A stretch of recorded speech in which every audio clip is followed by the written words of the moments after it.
Hello বন্ধুরা, কেমন আছো তোমরা সবাই? আমি ভালো আছি। আর মা দুর্গার আশীর্বাদে তোমরা সকলেই নিজেদের পরিবারের সাথে ভালো এবং সুখেই আছো। আজকে আমরা চলে গেছিলাম চন্দ্রকোনাতে কিছু প্যান্ডেল দেখব বলে, আর আমার সাথে তোমাদেরকেও সঙ্গে করে নিয়ে গেলাম। আমরা রাত 10টার পর বেরিয়েছিলাম, তো একটু খালি পেয়েছি চারিদিকে। আর এখানে লাইটিংটা এত সুন্দর করেছে, এটা সাতবাঁকুড়ার কাছে করেছে। আর এই বছর তো প্রত্যেকটা প্যান্ডেলের পাশেই লাইভ অর্কেস্ট্রা চলছে, তো ওখানে সবাই আছে, তার জন্য একটু ভিড়ও ছিল। প্যান্ডেলটা লাইটিংটা দেখো, এখানে জাস্ট অসাধারণ ছিল। এখানে আমার সাউন্ডটা দেওয়ার ইচ্ছে খুব ছিল, কিন্তু ওই যে কপিরাইট ক্লেম চলে আসবে, তাই ইচ্ছে থাকলেও উপায় তো নেই। তোমরা শুধু প্যান্ডেলটা দেখো, কি সুন্দরভাবে করেছে না প্যান্ডেলটা। প্রত্যেকটা জিনিস তোমরা মন্ত্রমুগ্ধের মতন চারিদিকটা দেখবে, এত সুন্দর এখানে প্যান্ডেলটা করেছে না। মানে লাইট, কারুকার্য, থিম আর প্রতিমা, মানে একসাথে যেন একটা কম্বাইন জিনিস ছিল।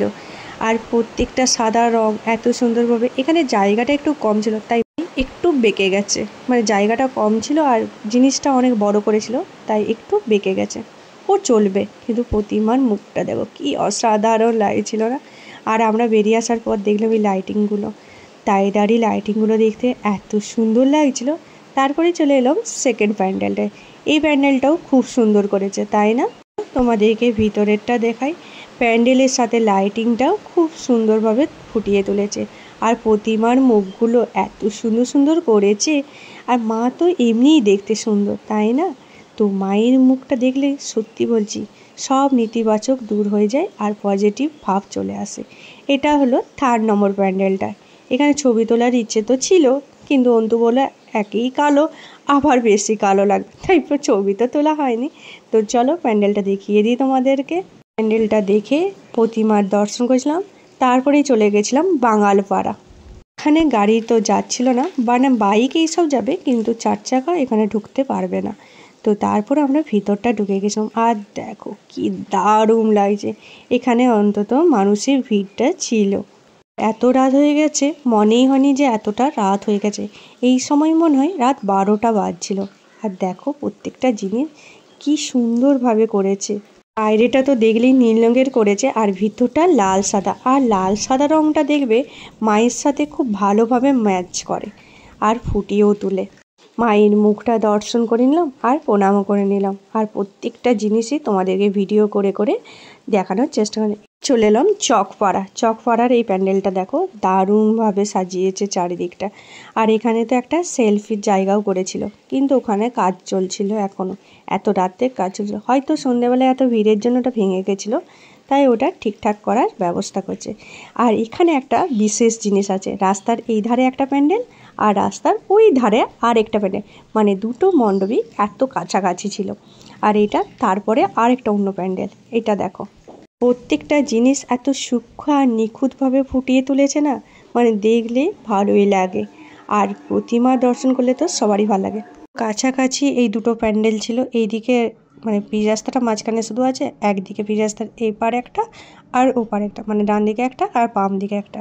তো রাত তো অনেক হয়ে গেছিলো, আর কোথাও ঠাকুর দেখবো না বলেই ঠিক করেছিলাম। কিন্তু বাড়ি ফেরার রাস্তাতে কিয়াবনিতে এই প্যান্ডেলটা দেখে চোখ আটকে গেল। একটা অন্য রকম প্যান্ডেল ছিল এটা। এই প্যান্ডেলটা সত্যি মারাত্মক সুন্দর করেছে। এখানে শুধু পাখির জিনিস নেই, আর সাউন্ডটা ছিল পাখির আওয়াজে। এত সুন্দর পাখির আওয়াজে সাউন্ডগুলো লাগছিল না, দারুণ লাগছিল পাখির সাউন্ডগুলো। পাখির খাঁচা তৈরি করেছে, দেখো কি সুন্দর নিখুঁতভাবে কারুকার্যগুলো করেছে।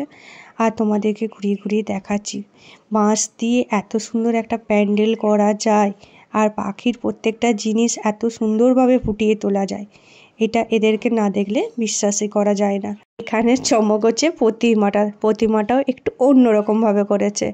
তোমাদেরকে দেখাচ্ছি এর প্রতিমাটা একটু অন্যরকমভাবে। প্রতিমাটা আছে দেখো, ডানা দিয়ে মেলে উড়ে যাচ্ছে প্রতিমা। প্রতিটা জিনিসই পাখির উপরে আদলে তৈরি করা হয়েছে। আর এখানে সবথেকে ভালো লাগছিল এই ছোট্ট প্রতিমাটা। বড় প্রতিমাটাও ভালো ছিল, কিন্তু ছোট প্রতিমাটাও চোখ আটকে যাওয়ার মতন ছিল। আর প্রত্যেকটা জিনিস কি সুন্দরভাবে করেছে, মানে পুরো পাখির খাঁচা, তার আদলে কেমন ঘর সব কিছু পাখির করে করেছিল। আর এই গাছটা দেখো, এটা প্রাকৃতিকভাবে তৈরি করেছে, যেন এর সাথে একবারে মিশে গেছে, একবারে মিলনভাবে তৈরি করেছে। আর খাঁচার ভিতর পাখিগুলো করেছে, দেখো কি সুন্দর লাগছে পাখিগুলো। আর আমরা সবাই এখানে ছবিও তুলে নিয়েছিলাম কিছু। জামাটা পরে আমাকে কেমন লাগছে কমেন্ট করে জানাও তো। আর তোমাদের চন্দ্রকোনা রোডের মধ্যে কোন প্যান্ডেলটা আর কোন থিমটা কিংবা কোন প্রতিমাটা সবথেকে বেশি ভালো লেগেছে আমাকে কমেন্ট করে জানিও কিন্তু। আর তোমরা কারা কারা চন্দ্রকোনায় এসে প্রতিমা দর্শন করে গেছো এটাও কমেন্ট করে জানিও। তোমাদের দুর্গাপুজো কেমন কাটলো কমেন্ট করতে ভুলো না কিন্তু কেউ। আর এবছর দুর্গাপুজো খুব ভালোভাবে কেটেছে। আমরা এবছর সব জায়গায় ঘুরেছি। আর এখানে আমাদের চারজনের একটা ছবিও দিয়ে দিয়েছি। আমাদের চারজনকে কেমন দেখতে লাগছে কমেন্ট করতে। আর আচ্ছা, আমরা চারজন যেখানে ছবি তুলেছি ওই জায়গাটা কোথাকার প্যান্ডেল সেটা কমেন্ট করে জানিও তো, যে কোন প্যান্ডেলে আমরা চারজন একসাথে দাঁড়িয়ে ছবিটা তুলেছি। দেখি তো কতজন ঠিক উত্তর দেয়। আর একটা জিনিস বলো, যে আমরা এবারে চন্দ্রকোনায় গিয়ে কতগুলো প্যান্ডেল দর্শন করে এসেছিলাম। দেখি তো কাদের উত্তরটা ঠিক হয়। চলো ভিডিওটা শেষ করি। ভিডিওটা ভালো লাগলে লাইক শেয়ার কমেন্ট করো। আর প্রথমবারে আমার চ্যানেলে আসলে প্লিজ আমার চ্যানেলে একটা সাবস্ক্রাইব করো। আমাদের একটা লাইক বা সাবস্ক্রাইব আমার কাছে অনেকটা important. Thank you for watching guys. Tata.